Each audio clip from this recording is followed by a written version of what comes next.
सोचिए, हर एक बादशाह जो अपने बिस्तर पर सुकून से मरा, उसके पीछे 10 ऐसे थे जिनकी मौत अपनों के हाथों लिखी थी। जी हाँ, शाही खानदानों की जो चमक दमक हमें नजर आती है ना, उसके पीछे अक्सर ऐसी कहानियां छुपी होती हैं, ऐसी तारीख कहानियां जहां तख्त तक पहुंचने का रास्ता खून से बनाया जाता है। तो फिर इन सब कहानियों का मरकज़ एक ही सवाल बनता है, एक बहुत ही बेरहम सवाल कि आखिर एक ताज की, उस बेपनाह ताकत और इख्तियार की असल कीमत क्या होती है? और जवाब जितना सीधा है, उतना ही खौफनाक भी।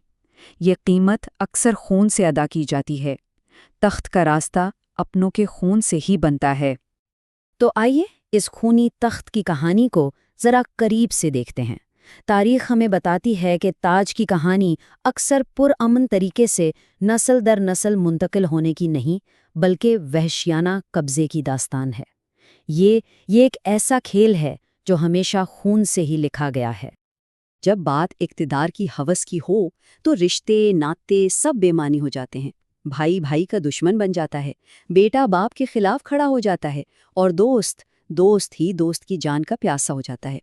इसकी सबसे बड़ी मिसाल हमें मुग़ल सल्तनत में मिलती है, जहां शाहजहां के बेटों ने तख्त के लिए एक ऐसी खूनी जंग लड़ी, जिसमें औरंगज़ेब ने अपने बाप को कैद किया, भाइयों को कत्ल किया और फिर फातेह बनकर उभरा।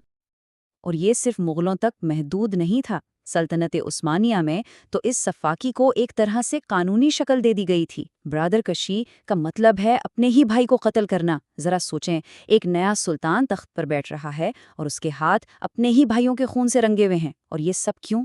सिर्फ इसलिए ताकि उसकी हुक्मरानी महफूज रहे। ये कोई कहानी नहीं, बल्कि एक खौफनाक हकीकत थी। तो सवाल ये पैदा होता है कि कोई शख्स अपने ही खानदान की लाशों पर बने तख्त पर सुकून से कैसे सो सकता है? क्या ऐसे तख्त पर बैठने वाले को कभी एक लम्हे का भी हकीकी सुकून मिल सकता है? लेकिन लड़ाई सिर्फ मैदाने जंग में नहीं होती थी, बल्कि असल मैदाने जंग तो खुद महल की सुनहरी दीवारों के अंदर होता था। ये वो जगह थी जनाब, जहां तलवारों से ज्यादा खतरनाक सरगोशियां हुआ करती थीं। और इन साजिशों के मेमार कौन थे? अक्सर वही लोग जिन पर बादशाह सबसे ज्यादा भरोसा करता था, जैसे कि वो लालची वजीर जो अपना असर व रसूख बचाने के लिए किसी भी हद तक जा सकता था, या वो साजिशी मलका जिसकी एक ही ख्वाहिश थी, हर कीमत पर अपने बेटे को तख्त पर देखना, और फिर वो गद्दार जनरल जिसकी वफादारी की कीमत हमेशा सबसे ऊंची बोली लगाने वाला तय करता था।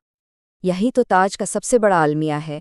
जिन लोगों को बादशाह की हिफाजत के लिए रखा जाता था, अक्सर वो ही उसकी गर्दन पर खंजर रखते थे।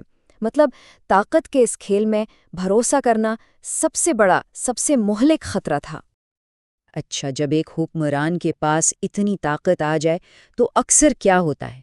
वो ये समझने लगता है कि वो कानून से भी बालातर है, और जब ऐसा होता है ना, तो इंसाफ बस एक लफ्ज़ बनकर रह जाता है, और उसकी जगह जुल्म अपनी जड़ें मजबूत कर लेता है। इस जुल्म की इंतहा क्या होती थी? एक जाबिर हुक्मरान के दौर में बगावत की सिर्फ एक सरगोशी, सिर्फ एक अफवाह, पूरे के पूरे शहर को जलाकर राख करने के लिए काफ़ी हो सकती थी। सोचें, महज एक शक की बुनियाद पर मौत का फरमान जारी हो जाता था। और फिर तारीख ऐसे हुक्मरानों को कैसे याद रखती है? ये वो बादशाह थे जिन्होंने मोहब्बत से नहीं, बल्कि खौफ से हुकूमत की। उनके नाम आज भी एहतराम से नहीं, बल्कि एक कपकपी के साथ लिए जाते हैं। लेकिन एक मिनट रुकिए, खुद इस जाबिल हुक्मरान का क्या उसने कोई कीमत अदा नहीं की? इस लामहदूद ताकत की ज़ाती कीमत क्या थी? जवाब बहुत अजीब है। तन्हाई, मुकम्मल तन्हाई। ये एक अजीब तज़ाद है। दुनिया के सामने तो वो शान, ताकत और दौलत की अलामत था, लेकिन महल की दीवारों के पीछे, अपने कमरे की खामोशी में, वो दरअसल अपने ही वहमों का कैदी था। एक ऐसा कैदी जिसे हर पल, हर लम्हा किसी अपने से धोखे का खौफ खाए जाता था। इसीलिए कहते हैं कि ताज भले सोने का बना हो, लेकिन उसका बोझ लोहे से भी ज्यादा भारी होता है। ये सिर्फ धात का वजन नहीं है, ये बेख्वाब रातों का बोझ है। ये एक ऐसे दिल का बोझ है जो कभी किसी पर सही मायनों में भरोसा ही नहीं कर पाता। تو کیا یہ سب صرف ماضی کی کہانیاں ہیں؟ نہیں، بالکل نہیں۔ یہ تاریخ کا وہ سبق ہے جسے اکثر انسنا کر دیا جاتا ہے۔ یہ وہ تنبیہ ہے جو صدیوں سے گونج رہی ہے اور ہمیں خود طاقت کی فطرت کے بارے میں کچھ بہت اہم بتاتی ہے۔ یہ طاقت کا ایک نہ ختم ہونے والا چکر ہے۔ پہلا قدم، دھوکے سے طاقت حاصل کرو۔ دوسرا قدم، خوف اور شک کے ساتھ حکومت کرو۔ اور پھر تیسرا اور آخری قدم، خود ایک نئے دھوکے کا شکار ہو جاؤ۔ یہ ایک پہیے کی طرح ہے۔ جو لوگ دھوکے اور تشدد کے سہارے اوپر چڑھتے ہیں، اکثر ان کا مقدر بھی اسی پہیے کے نیچے کچلے جانا ہوتا ہے۔ اور اس پورے چکر کا سبق کیا ہے؟ سبق بہت سادہ ہے۔ انصاف کے بغیر طاقت صرف اور صرف تباہی لاتی ہے۔ یہ ایک ایسی آگ ہے جو اپنے راستے میں آنے والی ہر چیز کو جلا دیتی ہے اور آخر میں خود اسے جلانے والے کو بھی راکھ کر دیتی ہے۔